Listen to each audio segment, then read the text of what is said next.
Iran ने Israel को अपने हमलों का निशाना बनाया। कई ईरानी मिसाइल इसराइली दिफाई निजाम को चकमा देते हुए अहदाफ पर जा लगे। तल अवीव में ईरानी मिसाइल गिरने से कई गाड़ियां तबाह हो गईं। वस्ती इसराइल पर ईरानी हमलों में मजीद 3 इसराइली जख्मी हो गए हैं। इसराइली इलाका बनी बराक पर भी मिसाइल आन लगे हैं और कई इमारतों को नुकसान पहुंचा है।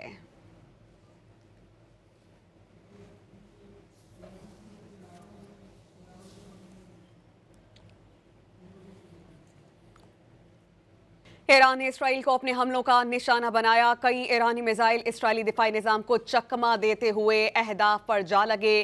तल अवीव में ईरानी मिसाइल गिरने से कई गाड़ियां तबाह हो गईं। वस्ती इसराइल पर ईरानी हमलों में मजीद 3 इसराइली जख्मी हो गए हैं। इसराइली इलाका बनी बराक पर भी मिसाइल आन लगे हैं और कई इमारतों को नुकसान पहुंचा है।